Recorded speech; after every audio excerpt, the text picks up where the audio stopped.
샬롬, 안녕하십니까. 김경래입니다. 오늘 나눌 말씀의 제목은 요나여 무엇이 더 소중한가? 요나서 제4장을 가지고 말씀을 나누도록 하겠습니다. O Jonah, what is more precious?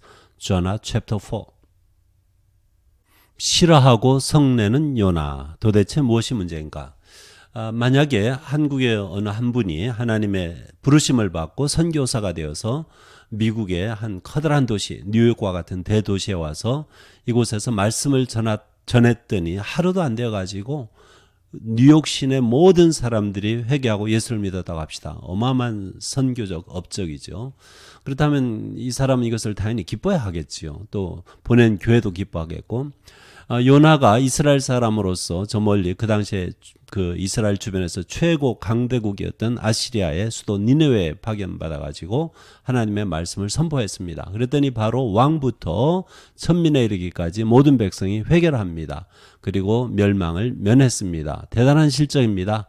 요나가 선교사였다면 이 선교 보고 대단했을 거예요. 많은 사람들이 기뻐했겠죠. 그런데 요나는 이 일을 보고서 도리어 매우 싫어하고 성내며 그 다음에 여기 여호와께 기도하였다 이렇게 얘기했는데 기도가 이상합니다. 성내면서 하는 기도. 요나서 4장 1절 2절 이미 읽었기 때문에 계속해서 읽으면 이르되 여호와여 내가 고국에 있을 때에 이러하겠다고 말씀하지 아니하였나이까. 그러므로 내가 빨리 다시스로 도망하였사오니 주께서는 은혜로우시며 자비로우시며 노하기를 더디하시며 인애가 크시사 뜻을 돌이켜 재앙을 내리지 아니하시는 하나님이신 줄을 내가 알았음이니이다. 도대체 요나가 무엇 때문에 성을 냈을까요? 성경뿐만 아니고 모든 글이 마찬가지인데 문맥을 봐야만 정확한 해석을 내릴 수가 있습니다. 문맥을 무시한 해석은 위험하죠.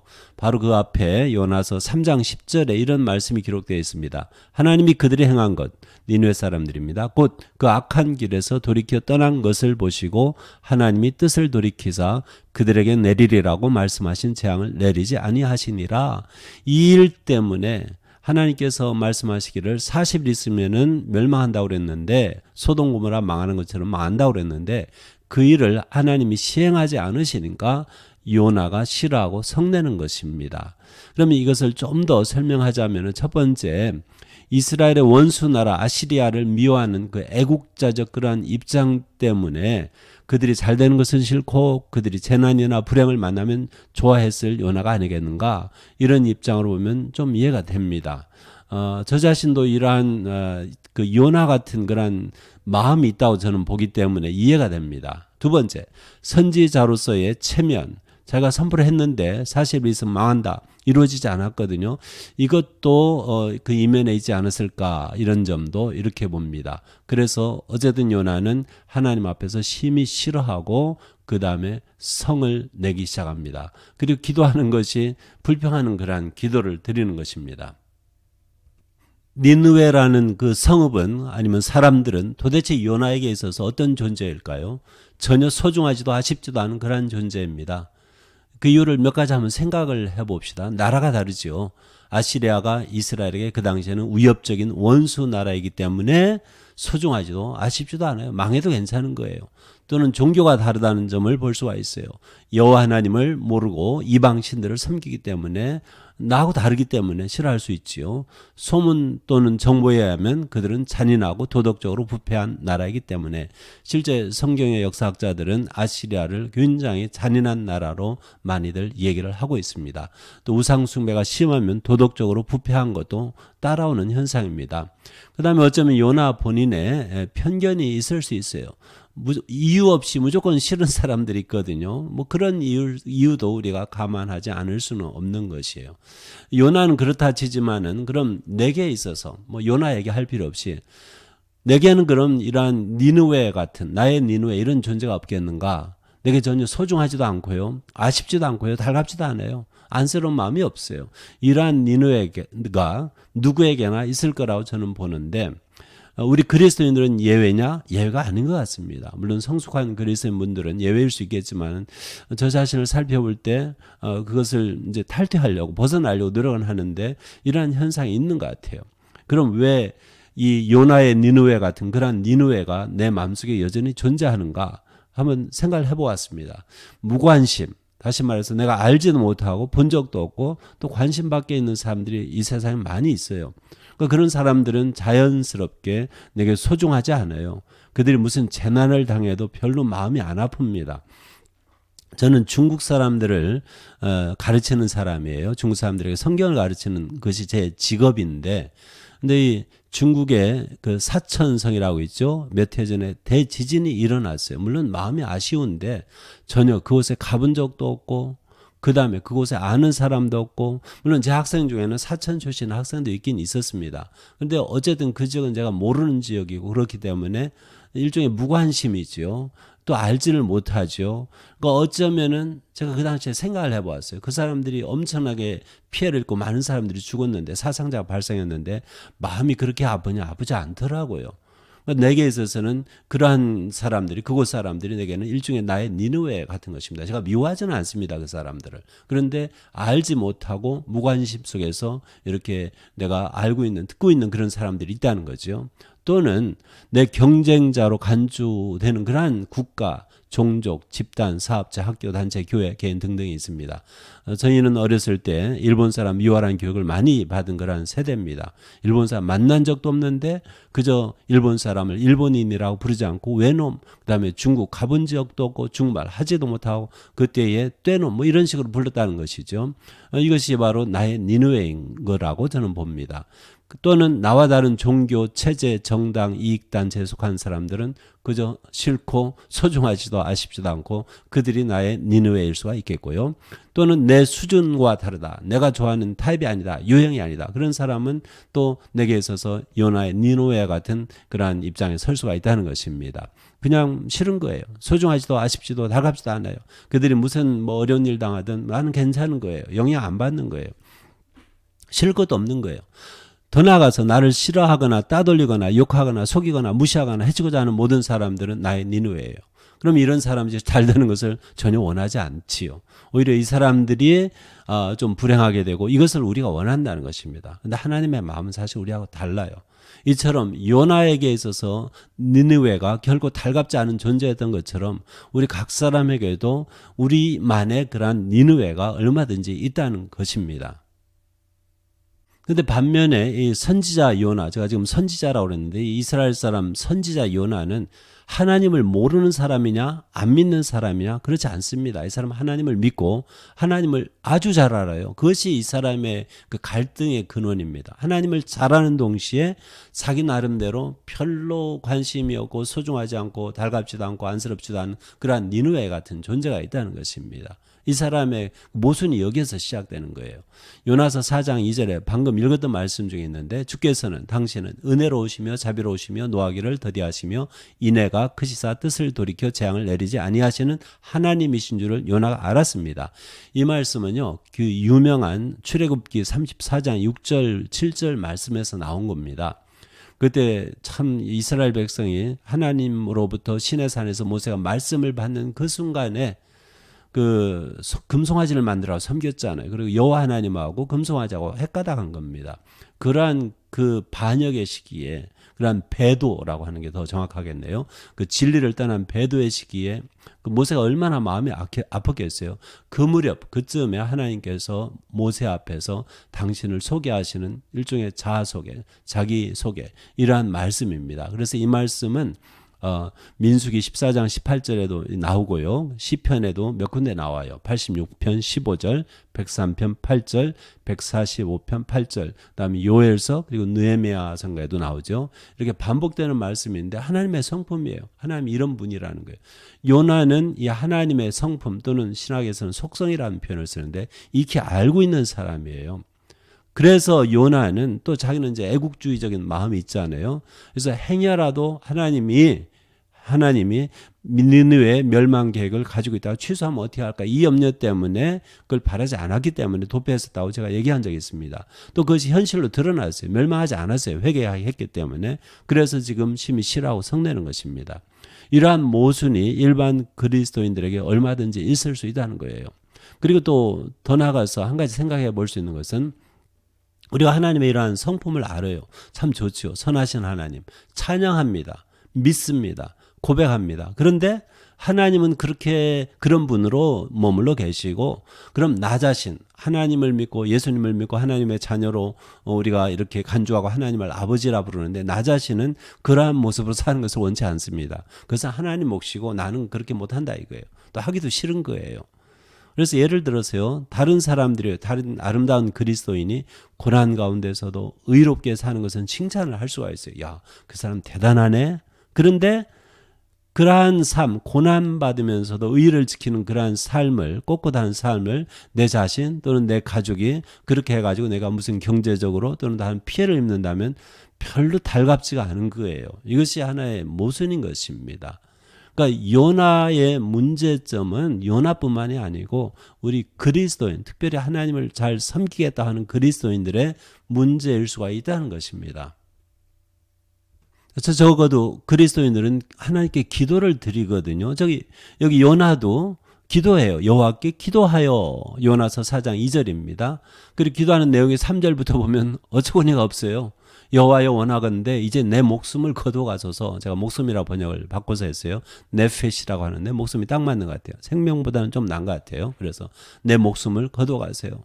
사는 것보다 죽는 것이 내게 나음이니이다 하니 이게 기도라고 할 수 있습니까?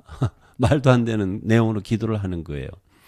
그러니까 자기 성을 있는 대로 내뱉는 거죠. 자기 화를 투정 부리는 거죠. 한마디로 하나님 앞에서. 자기 뜻대로 이루어지지 않으니까 하나님 앞에 투정 부리는 겁니다. 이게 기도예요.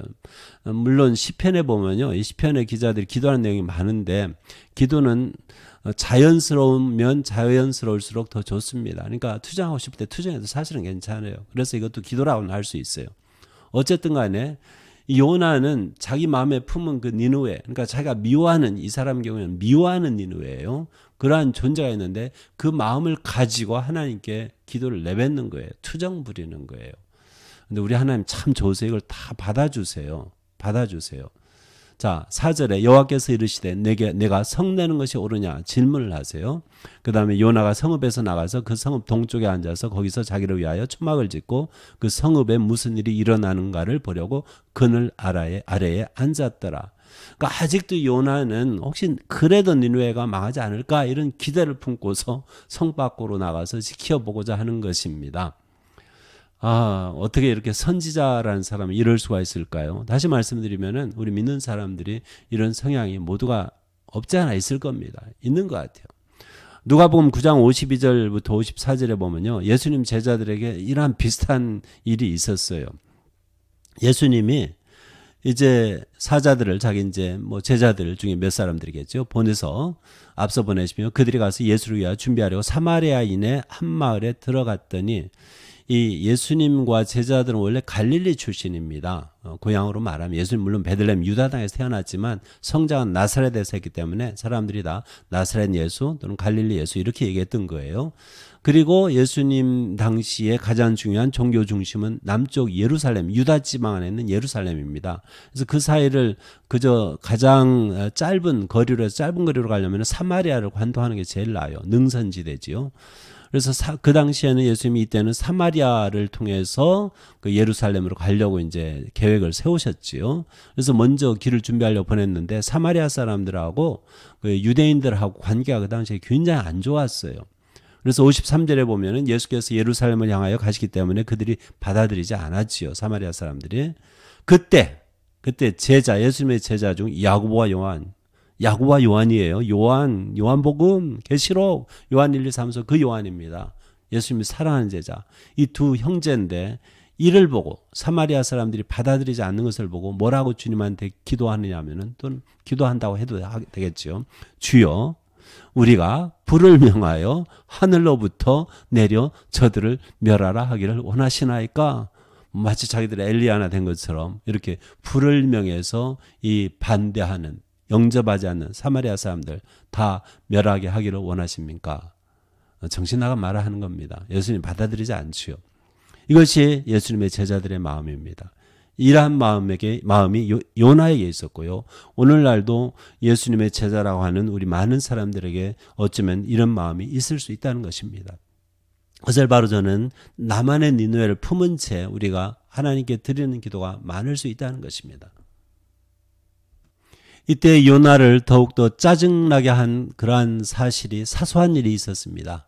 4장 6절부터 8절까지 기록이 되어 있는데 하나님 여호와께서 박렁쿨을 예비하사, 여기 하나님이 예비하신 것이 몇 가지 있는데 이 예비하다는 말은 히브리어로 마나라는 동사가 있어요. 이게 요나서에 4번 나와요. 아주 재미있는 표현인데 1장 17절, 4장 6절, 7절, 8절 4번 나오는데 우선 박렁쿨부터 이제 설명을 드리면요. 박렁쿨이 몇 번, 3번 나오네요.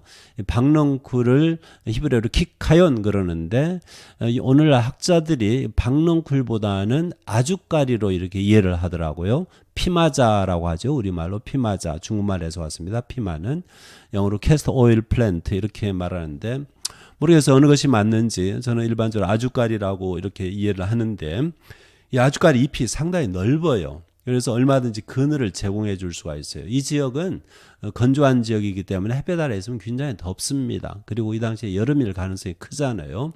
그럼 요나가 그 때문에 고통을 느꼈겠죠. 그래서 하나님께서 이 아주까리 잎을 아주까리라는 식물을 준비하죠. 하루아침에, 하루 만에.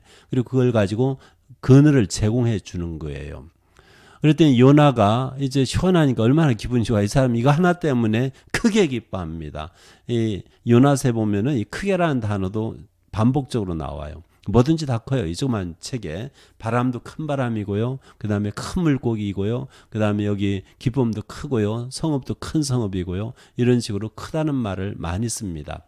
이 아주까리 때문에 특별히 그 잎이 제공해 주는 그 그늘 때문에 크게 기뻐하는데 아이고 7절에 보니까 하나님이 벌레를 예비하세요.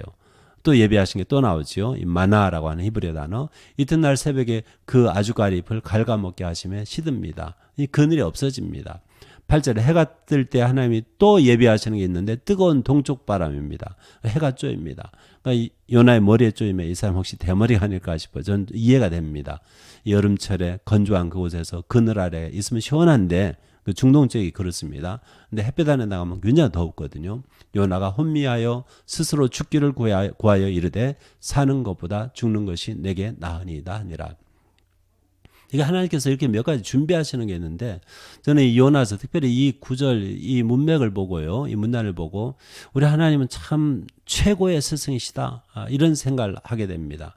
이분은 수업 준비를 철저하고 완벽하게 하세요. 바다 위에 큰 바람과 큰 폭풍을 준비하셔가지고 요나를 막습니다. 도망가는 요나를. 큰 물고기를 준비하셔가지고 요나를 살려주시는 거예요. 또 여기 박렁쿨이라고 하는 아주까리 잎을 준비해가지고 그늘을 제공해 주세요. 여기서부터 이제 수업이 시작되는 거죠. 벌레를 준비해서 죽여버립니다. 시험해 보시는 거예요. 뜨거운 동풍으로 괴롭혀 봅니다. 요나가 어떤 반응을 보이는지. 그런지 하나님이 하실 말씀이 있어요. 그 다음에 또 하나님은 스승으로서 적절하고 지혜로운 질문을 통해서 학생이 요나가 스스로 답변을 찾도록 도와주십니다. 내가 성내는 것이 옳으냐? 4장 4절 9절 2번 나오고요. 내가 어찌 아끼지 아니하겠느냐? 4장 11절에 나옵니다. 이 히브리어 수사법 중에서는 한 가지 얘기하고 또 다른 것 비슷한 상황을 얘기해가지고 강조적으로 표현하는 게 있어요. 너는 아주까리를 아끼는데 내가 이 니느웨 성, 이 수많은 사람들이 사는 이 성을 아끼지 않겠느냐? 한번 비교해봐라 이거죠. 이런 식으로 질문을 통해서 요나가 스스로 답을 찾도록 유도를 하십니다. 더 기록은 없어요. 4장 11절 이후로. 근데 요나가 분명히 문제를 해결받았을 거라고 저는 봐요. 그 다음에 또 하나님께서는 순탄한 길뿐만 아니라 때로는 불행, 역경까지도 동원하셔가지고요. 모든 것을 어울러가지고요. 최선의 결과를 만들어내시는 실력 있는 선생님이십니다.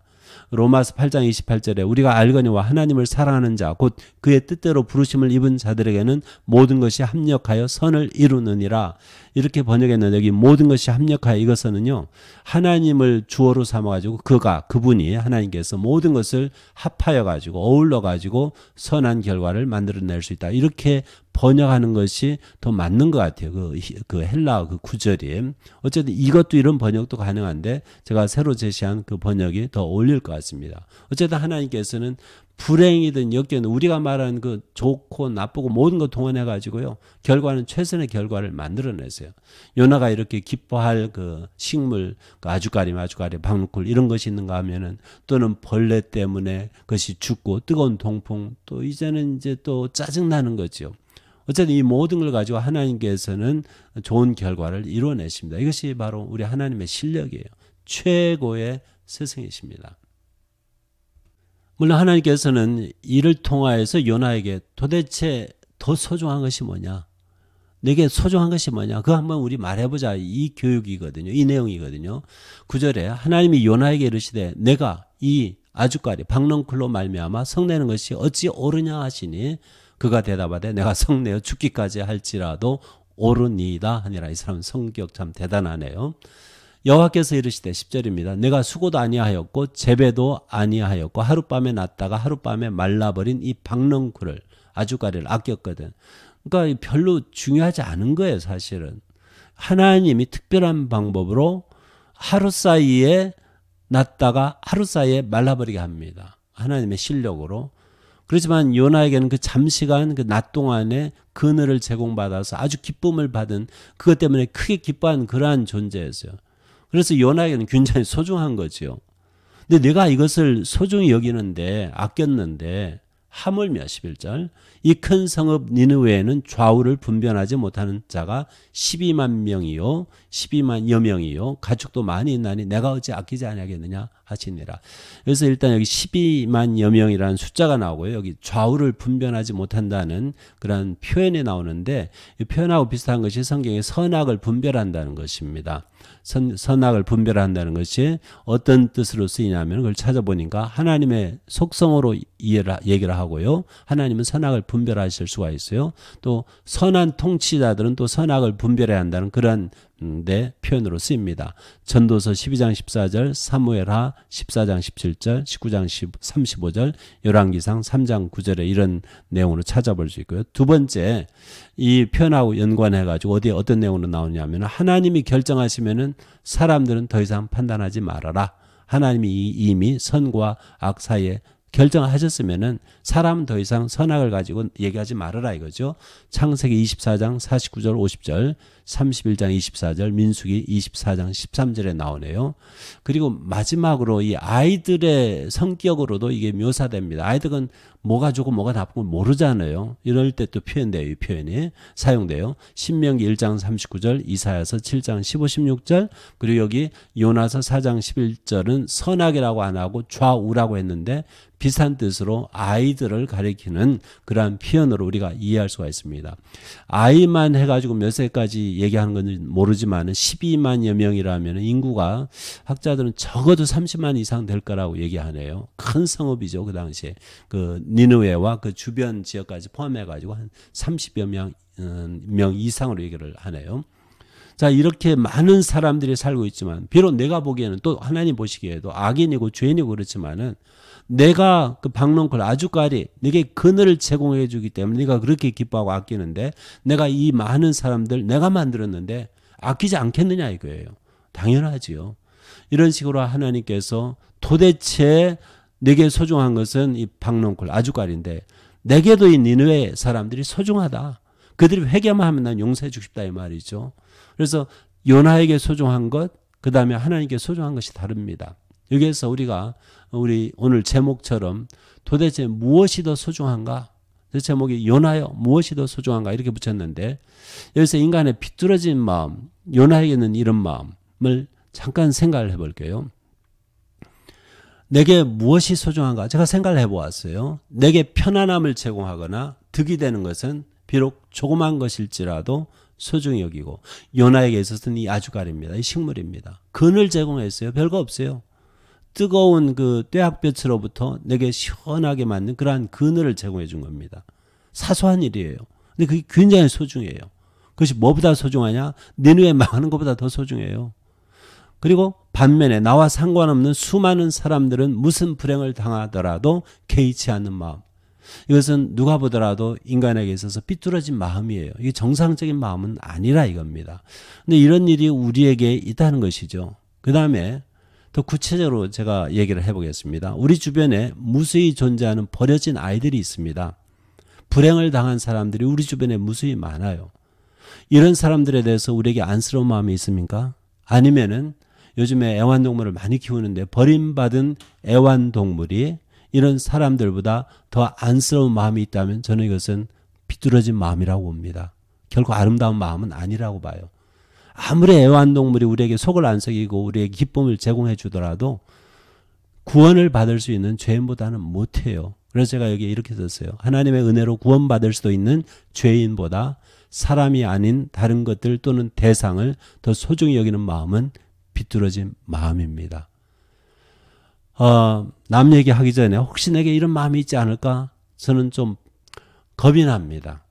이런 마음은 하나님께서 원하시지 않아요.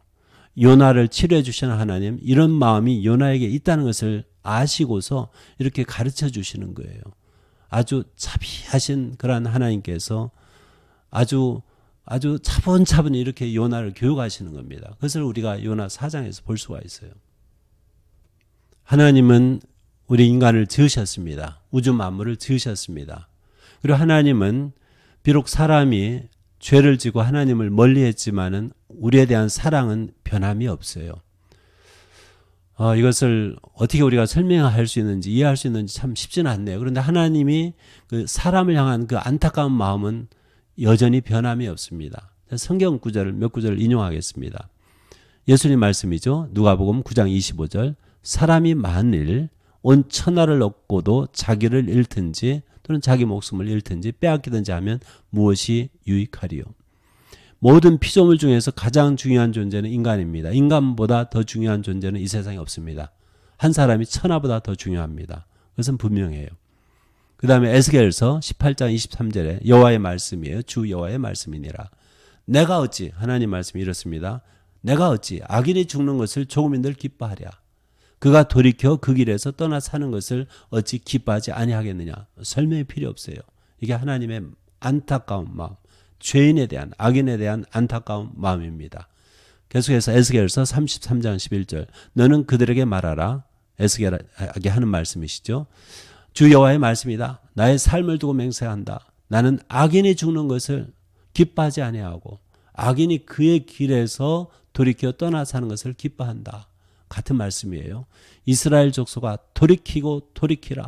너희 악한 길에서 떠나라. 어찌 죽고자 하느냐. 그 다음에 베드로후서 3장 9절. 주의 약속은 어떤 이들이 더디다고 생각하는 것 같이 더딘 것이 아니라 오직 주께서는 너희를 대하여 오래 참으사 아무도 멸망하지 아니하고 다 회개하기에 이르기를 원하시느니라. 이런 구절뿐이 아니고 성경의 많은 곳에서요, 하나님의 인간에 대한 안타까운 마음을 이야기하고 있습니다. 자, 오늘 제목이 요나여 무엇이 더 소중한가? 이 질문은 꼭 요나뿐만 아니고 나 자신에게도 물어봐야만 할 것입니다. 도대체 내가 소중히 여기는 것이 무엇인가? 이 하나님의 사람을 향한 이 안타까운 마음이 내게 있는 것인가? 죄인일지라도 그가 돌이켜서 그가 회개해서 하나님께로 돌아오기를 원하시는 이러한 하나님의 마음을 우리가 품고 있는가? 아니면은 나의 니느웨, 요나의 그 니느웨처럼 내게는 특정한 니느웨가 있어서 여전히 무관심 속에 또는 무시하고 또는 싫어하고 그들이 망한 것을 도리어 기뻐하고 그들이 잘 되는 것을 오히려 싫어하고 짜증내고 그러한 나의 니느웨가 여전히 있는 것인가? 도대체 내게 가장 소중한 것이 무엇인지 다시 한번 생각해보는 기회가 되기를 바랍니다. 오늘도 민수기에 기록된 아름다운 축복의 말씀으로 인사를 대신하고자 합니다. 여호와는 내게 복을 주시고 너를 지키시기를 원하며 여호와는 그의 얼굴을 내게 비추사 은혜 베푸시기를 원하며 여호와는 그 얼굴을 내게로 향하여 드사 평강 주시기를 원하노라. 히브리어로 이렇게 읽습니다. 예브레카 아도나이 베시므레카 야엘 아도나이 파나벨레카 비후네카 이사 아도나이 파나벨레카 베야셈레카 샬롬.